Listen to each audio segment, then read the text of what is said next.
Jake Morrison stepped off the small ship onto the metal floor of Nexus Station. The place was huge, bigger than any building he had ever seen back on Earth. Metal walls stretched up high above his head, and strange lights made everything glow, with a blue color. This was the first time humans would meet with alien races, and Jake was the man chosen to speak for Earth. Behind him walked Amy Carter, a young woman with sharp eyes who never seemed to miss anything. She carried a bag full of what looked like books and computers, but Jake knew there was more to her than she showed. Ben Hughes followed them, a big man who said he was in charge of keeping everyone safe. His team of 6 other people spread out around them, looking around at everything but trying not to seem worried. Lisa Grant walked next to Jake, carrying her own bag of scientific tools. She was supposed to help explain human science to the aliens, but Jake noticed how she kept checking her equipment in ways that seemed more like a soldier than a scientist. The main room of the station was enormous. 3 groups of aliens waited for them, and each group looked completely different from anything Jake had ever imagined. The first group stood tall, almost 8 feet high, with skin that looked like green and brown scales.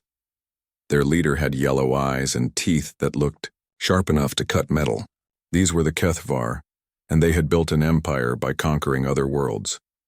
The second group looked like giant insects. They had hard shells covering their bodies and eyes made up of thousands of tiny parts that reflected the station lights. When they moved, Jake could hear clicking sounds like someone tapping on glass very fast. These were the Zephyrians, and they shared one mind between all of them. The third group was the strangest of all. They did not have solid bodies like humans or the other aliens. Instead, they looked like floating clouds of light that changed color and shape. They spoke through machines that turned their thoughts into words that others could understand. These were the Luminar, and they could control energy with their minds. Jake walked into the center of the room and smiled. He had practiced this moment many times, but seeing the aliens in person was different from looking at pictures. The HFY leader stepped forward, his heavy feet making loud sounds on the metal floor. "So you are the humans," the alien said.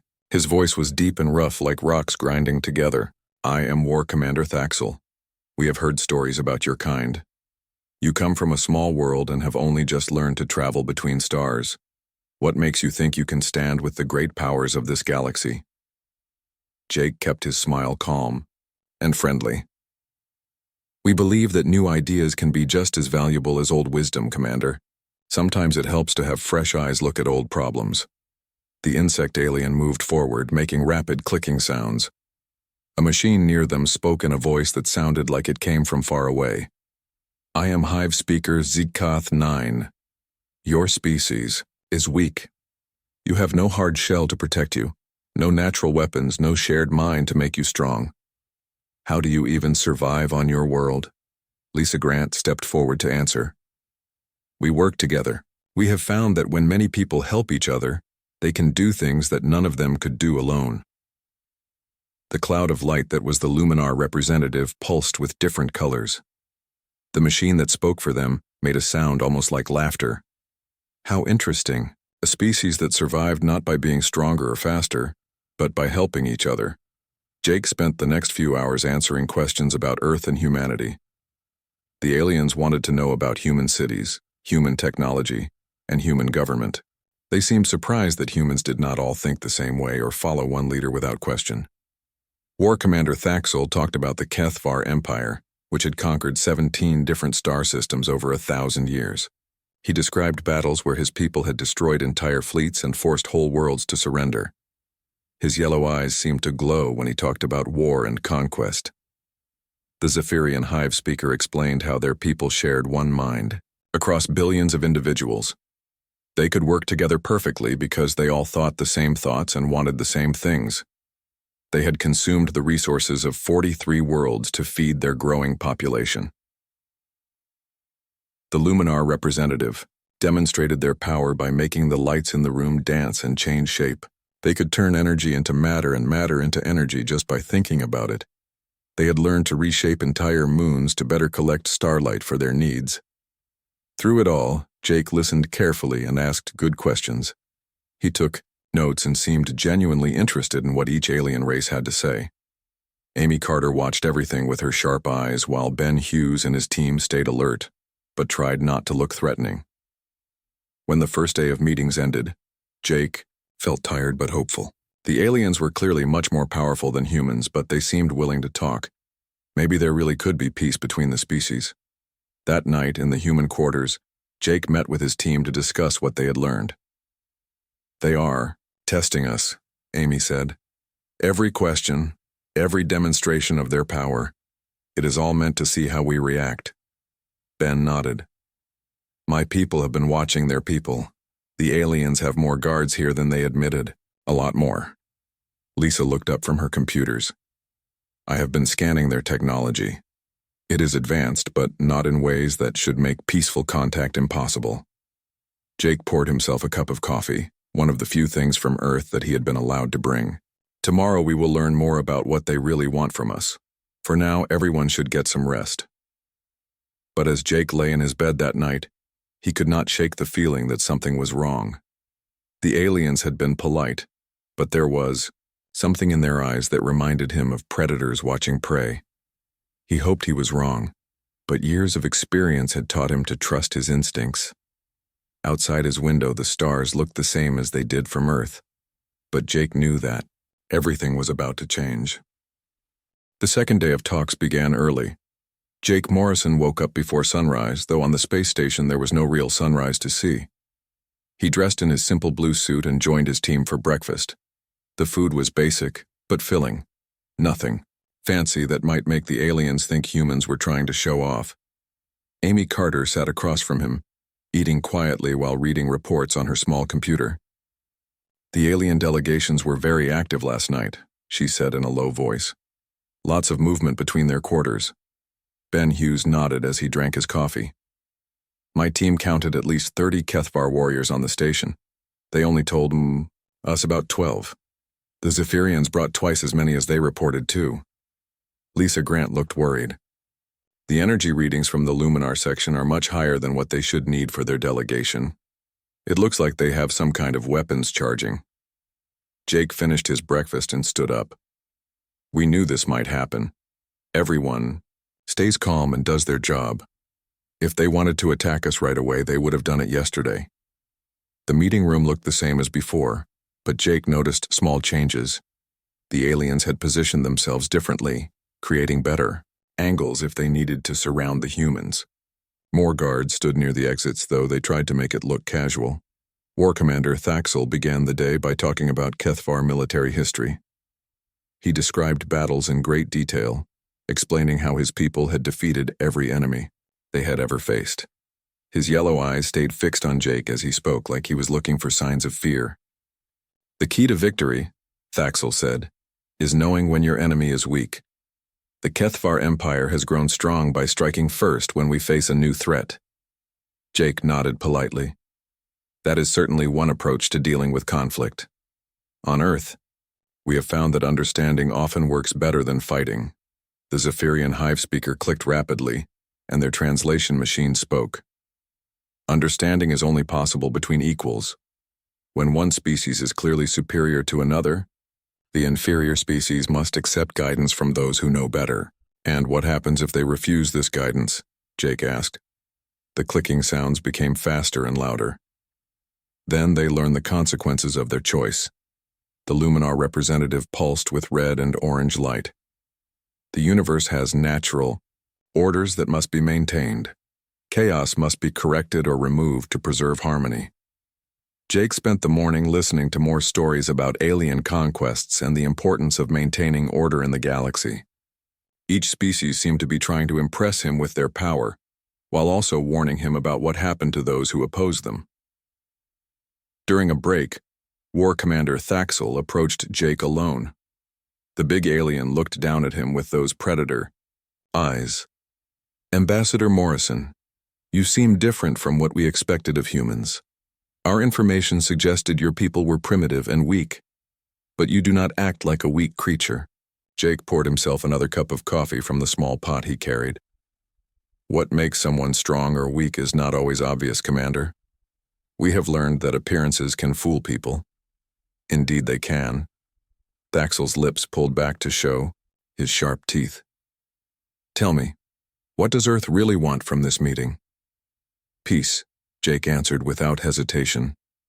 Trade that benefits everyone, a chance to learn from each other and share knowledge.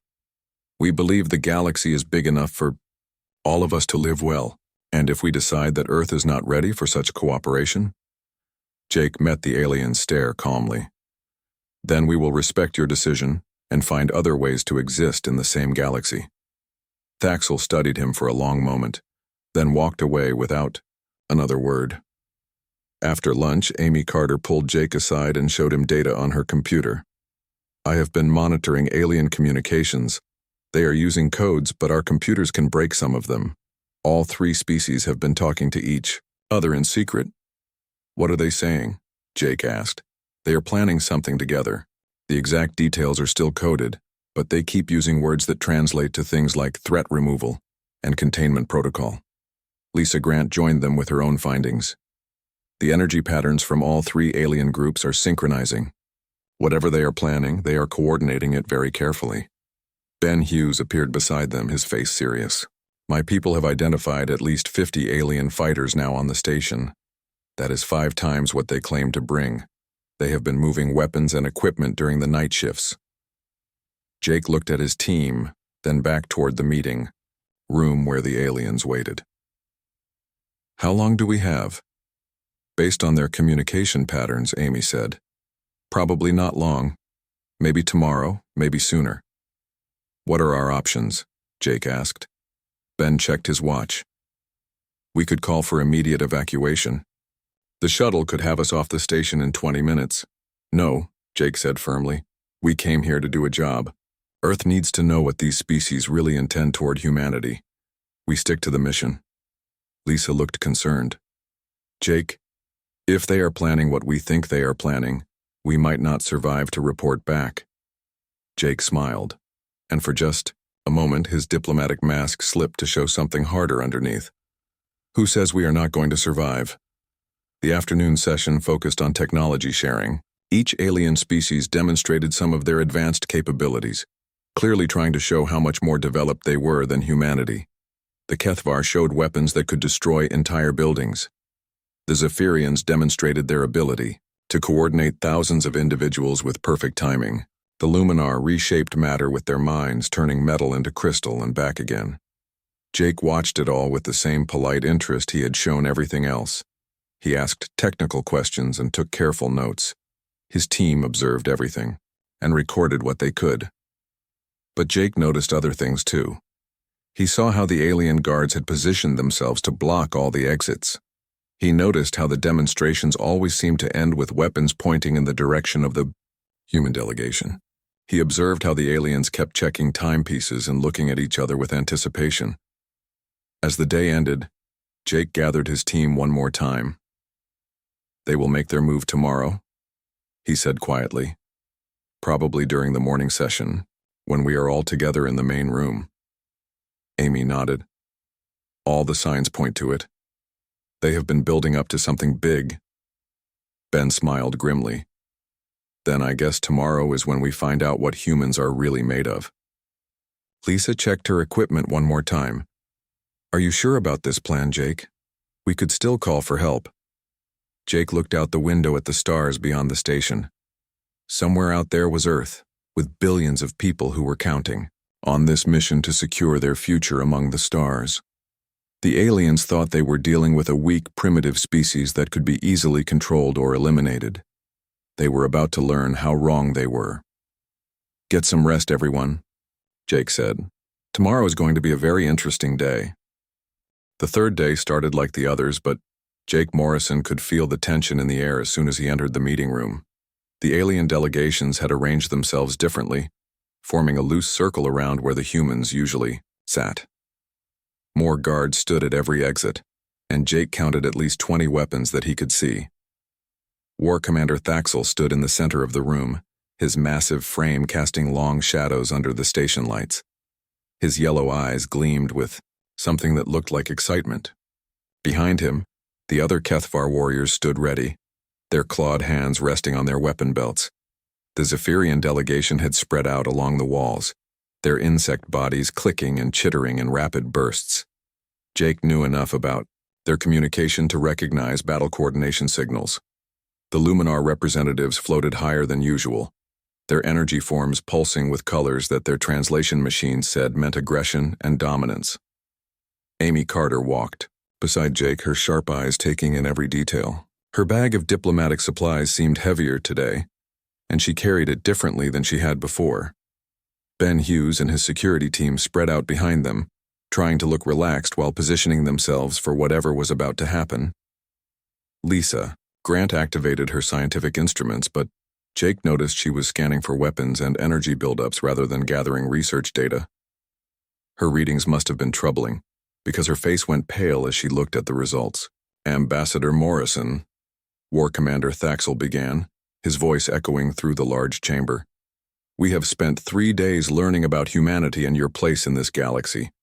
The time has come for us to share our conclusions. Jake maintained his diplomatic smile and nodded politely. We are eager to hear your thoughts, Commander. Thaxel raised his massive arms wide, addressing not just the humans, but all the aliens in the room. The 3 great powers of this sector have reached a unanimous decision regarding humanity's request to join the galactic community. The Kethvar leader paused, letting the moment build tension. Jake could hear the subtle sounds of weapons being readied all around the room. Amy Carter shifted her weight slightly, a movement that looked casual, but put her in a better position to react quickly. We have concluded, Thaxel continued, his voice growing louder and more aggressive, that humanity represents a significant threat to the stability and order of our galaxy. The Zephyrian hive speaker stepped forward, its translation machine speaking in cold mechanical tones.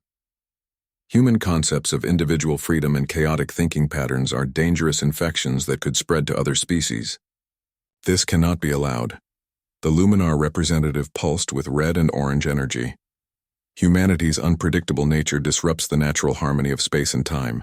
Such disruption must be corrected or eliminated to preserve cosmic order. Jake felt his team tense around him, but he kept his expression calm and interested. I see. And what exactly do you propose to do about this perceived threat? War Commander Thaxel bared his sharp teeth in what might have been a smile. You will submit to Kethvar military authority. Your species will be relocated to designated worlds where you can be properly supervised and controlled. Alternatively, the hive speaker clicked rapidly, humanity will accept Zephyrian biomodification to achieve proper collective consciousness. Individual thinking will be eliminated for the greater good. The Luminar representative added, or your chaotic energy patterns will be permanently stabilized through our methods. Your species will achieve perfect harmony through the removal of free will. Jake nodded thoughtfully, as if he were actually considering these options. Those are certainly comprehensive proposals. And if humanity chooses none of these alternatives? Thaxel's yellow eyes gleamed with predatory satisfaction. Then you will serve as an example to other primitive species of what happens when the established order is challenged. The war commander raised his clawed hand high above his head, a signal that Jake recognized from his intelligence briefings. Around the room, alien warriors began to move from their concealed positions. Kethvar soldiers emerged from behind wall panels, their plasma weapons charging with bright blue energy. Zephyrian bio-warriors dropped from ceiling hatches, their natural weapons extending from modified limbs that looked like living knives and guns. The Luminar representatives formed energy constructs throughout the chamber, creating floating weapons made of pure force that crackled with deadly power. In seconds, the diplomatic meeting had become a trap with the humans completely surrounded. But Jake Morrison did not look surprised or afraid. Instead, he sighed quietly and shook his head with what almost looked like disappointment. You know, he said, his voice still calm and diplomatic, we really hoped you would choose the peaceful option. Thaxel roared with laughter. Peaceful? You are 12 primitives surrounded by 60 of the galaxy's finest warriors. What peace can you offer now? Jake looked around the room at all the weapons pointed at his team, then back at the war commander. His diplomatic smile shifted into something else entirely, something that made the alien leader take an involuntary step backward. The peace, Jake said quietly, of the grave. The words hung in the air for a moment before chaos erupted throughout the chamber. But the chaos did not come from the aliens attacking helpless human diplomats.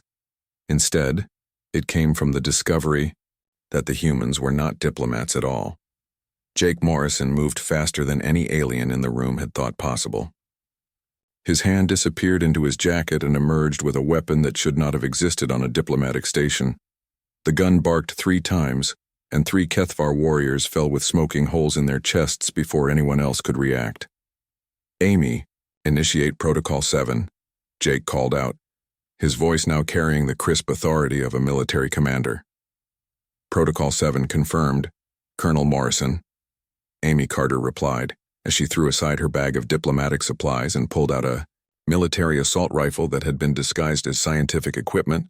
"Colonel Morrison, not Ambassador Morrison." Around the room, the human security team revealed themselves to be something far more dangerous than station guards. Ben Hughes and his people moved with the deadly precision of elite special forces, producing military-grade weapons from what had appeared to be innocent diplomatic gear. Lisa Grant's scientific instruments unfolded into sophisticated combat technology, including personal shields and targeting systems that helped coordinate the human counterattack. The aliens had prepared for many possibilities, but they had not prepared for this one. They had expected to slaughter helpless diplomats and civilian scientists. Instead, they found themselves fighting trained killers who had been waiting for exactly this moment. The humans were not diplomats who had been caught in a trap. They were soldiers who had walked into one deliberately.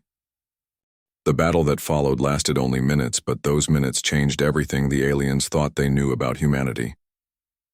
Colonel Jake Morrison moved through the chamber like death itself, his weapon speaking with precise, deadly efficiency. Every shot found its target, every movement served a purpose, and every decision was calculated to maximum effect.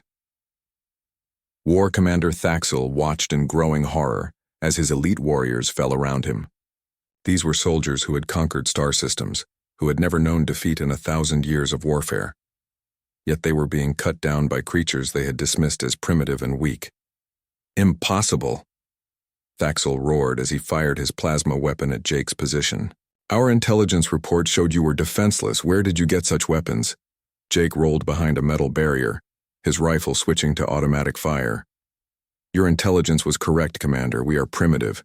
We just happen to be very, very good at it." The HFY leader's eyes widened as he began to understand the true nature of his enemy. Humans were not primitive because they lacked technology. They were primitive because they had evolved from predators, and they had never forgotten how to hunt and kill. Amy Carter moved like a dancer through the chaos, her rifle cutting down Zephyrian bio-warriors who had expected to face panicked civilians. The insect soldiers tried to coordinate their attacks through their shared mind, but the humans seemed to anticipate every move. "Your hive mind is predictable," Amy called out, as she reloaded behind cover. "We studied your battle patterns for months. Individual thinking beats group thinking when the group always thinks the same way." Hive speaker Zikth9 chittered frantically as its translation machine struggled to keep up. "Impossible. You have no collective consciousness. How do you coordinate?" "So perfectly," Ben Hughes answered while his team flanked a group of HFY warriors. "We practice. Lots and lots of practice." The human soldiers moved as one unit while fighting as individuals. Each person made independent decisions that somehow supported the whole team. Where the aliens relied on rigid hierarchies and predetermined responses, the humans adapted and improvised with every passing second. Lisa Grant activated a device that began interfering with the Luminar energy constructs. The floating weapons flickered and lost power as human technology disrupted their energy patterns. "You analyzed our civilian technology," she called out to the Luminar representative.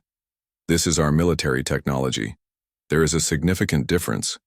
The Luminar beings pulsed with confusion and growing fear. "Your species should not possess such capabilities. Our analysis showed complete technological inferiority." Jake reloaded his weapon and smiled grimly. "You analyzed what we wanted you to analyze. Did you really think Earth would reveal its true military capabilities to potentially hostile aliens?" Around the chamber, Alien warriors who had seemed invincible moments before were learning what it meant to face an enemy that had evolved by hunting mammoth-sized predators across ice-covered continents. Humans had survived by being smarter, more adaptable, and more persistent than anything that tried to kill them.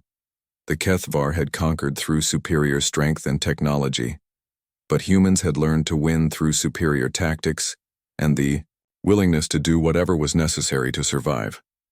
The Zephyrians had dominated through perfect coordination and overwhelming numbers. But humans fought as individuals who could think for themselves while still working toward common goals.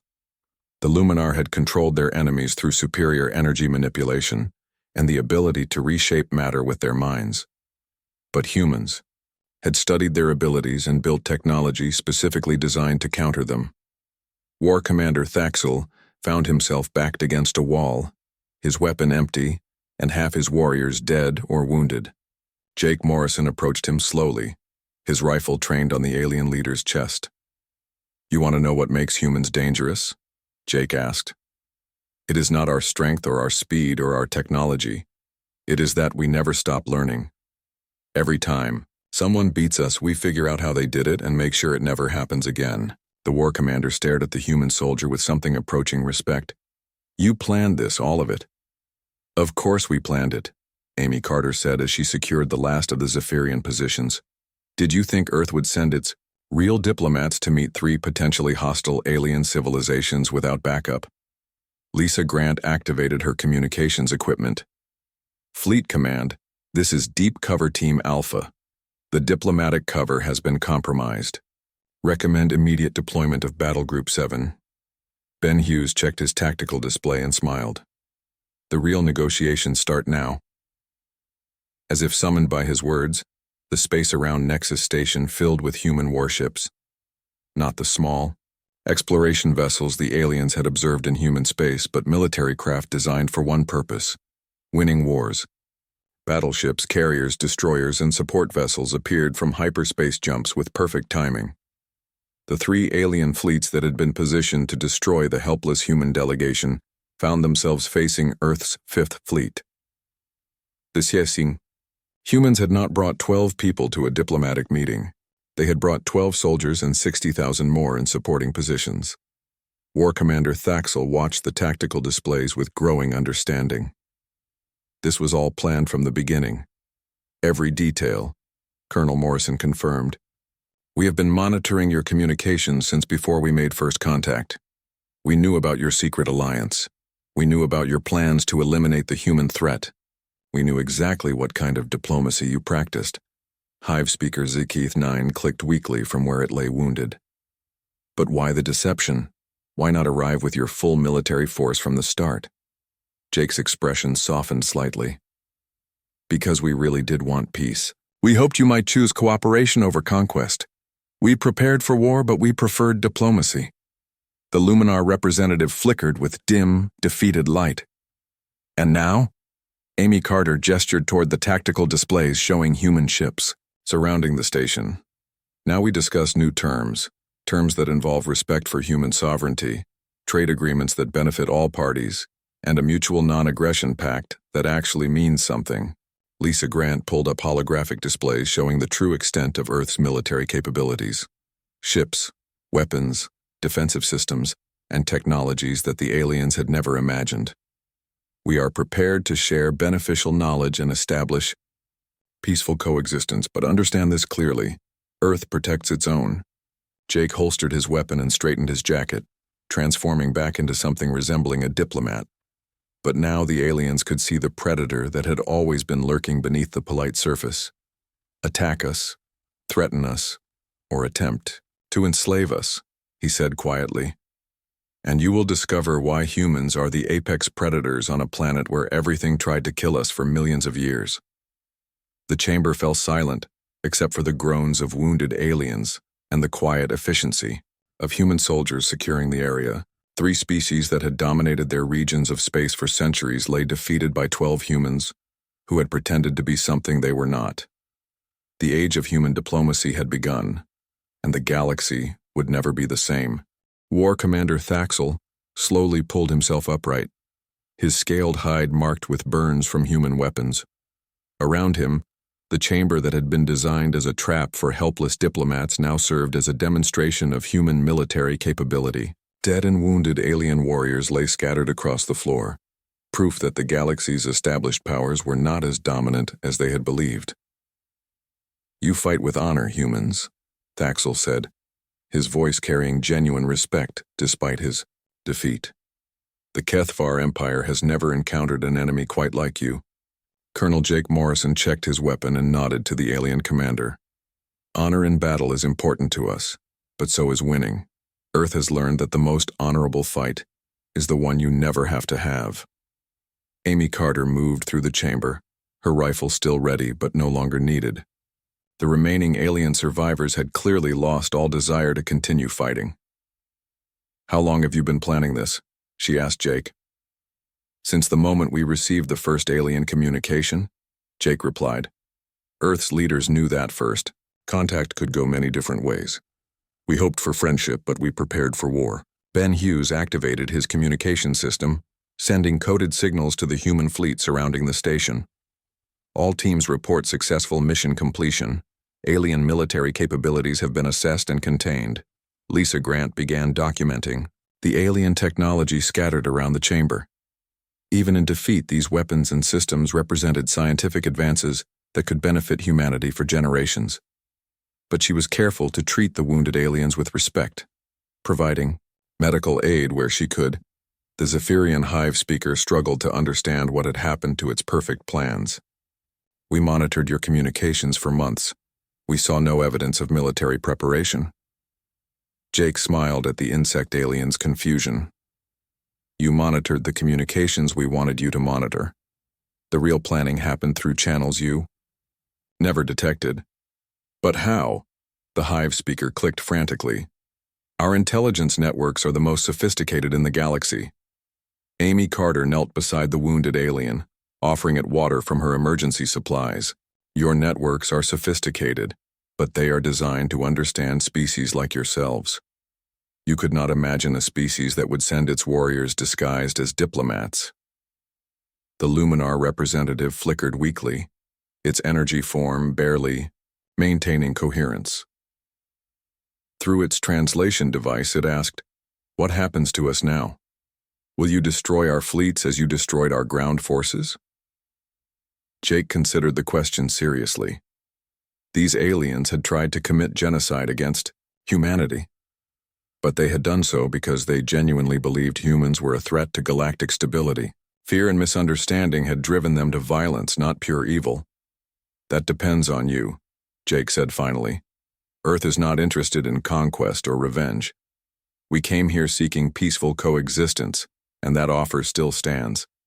But the terms have changed." War Commander Thaxel tested his injured leg, then looked directly at the human colonel. "What terms?" Lisa Grant activated a holographic display that showed the current tactical situation. Human ships surrounded all three alien fleets, but they had not opened fire. The aliens were outgunned and outmaneuvered, but they were not being slaughtered. "First," Jake began, "immediate cessation of all hostile activities against Earth and its colonies. Second, formal recognition of human sovereignty over our claimed territories. Third, establishment of trade agreements that benefit all parties fairly," Ben Hughes added. "Fourth, exchange of embassy personnel to prevent future misunderstandings. Fifth, joint research projects on mutually beneficial technologies." Amy Carter consulted her tactical computer. "Sixth, and most important, a binding, non-aggression pact that includes enforcement mechanisms and regular review processes." The three alien leaders looked at each other, then back at their human captors. They had expected death or slavery after their failed attack.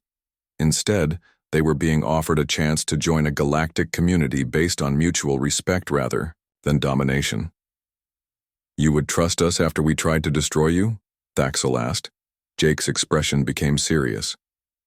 "Trust is earned over time, Commander. But we believe that former enemies can become future friends if both sides are willing to work toward that goal." The Hive speaker clicked thoughtfully. "Your individual consciousness approach may have merits we failed to recognize. Perhaps diversity of thought creates strength rather than weakness." The Luminar representative pulsed with colors that indicated deep consideration. Chaos may indeed be a necessary component of universal harmony. We have much to learn about balance. Over the next several hours, the real negotiations began. Not the diplomatic theater that had preceded the battle, but honest discussions between species that now understood each other's true capabilities. The aliens learned that humans could be trusted to keep their word, but would respond with overwhelming force to betrayal. The humans learned that their former enemies were not monsters, but people who had been shaped by different histories and faced different challenges. War Commander Thaxel proved to be an honorable opponent who respected strength and courage. Once he understood that humans were not weak prey but worthy adversaries, he became a valuable ally. The HFY Empire's military experience would be useful in dealing with other threats in the galaxy. Hive speaker Zizkath 9 discovered that individual thinking could complement collective wisdom rather than replace it. The Zephyrian collective's ability to coordinate large-scale projects would be essential for the massive undertakings that galactic civilization required. The Luminar representative found that controlled chaos could create new possibilities that pure order could never achieve. Their mastery of energy manipulation would open up technologies that none of the species could develop alone. 3 months later, Nexus Station had been rebuilt as the headquarters of the new Galactic Trade Consortium. HFY warriors trained alongside human marines, learning tactics they had never imagined. Zephyrian engineers worked with human scientists to develop new technologies. Luminar artists collaborated with human musicians to create forms of beauty that transcended species boundaries. Jake Morrison sat in his new office reviewing reports from across the growing alliance. His military rank was now public knowledge, but his diplomatic skills had proven just as important as his combat abilities. Outside his window, ships from 4 different species worked together to build a future none of them could have achieved alone. Amy Carter knocked on his door. "Sir, we have received first contact signals from the Vorthan hegemony. Intelligence suggests they are even more militaristic than the HFY Empire." Jake checked his sidearm and smiled. "Then we had better make sure they understand what human diplomacy really means." The galaxy was learning that humanity had brought something revolutionary to the cosmic community. Not just new technology or different ideas, but a completely new approach to solving problems. Humans had shown that the most effective diplomats were often those who never needed to use force, and that the best way to ensure peace was to be prepared for war. The 3 species that had tried to destroy humanity had become its strongest allies. They had learned that cooperation was more powerful than conquest, that diversity was stronger than uniformity, and that the future belonged to those who could adapt and grow. And across the galaxy, other species were beginning to hear stories about the humans who had walked into a trap disguised as diplomats, only to reveal themselves as something far more dangerous and far more valuable, friends worth having and enemies worth avoiding. The age of human diplomacy had begun, and the IER universe would never be the same.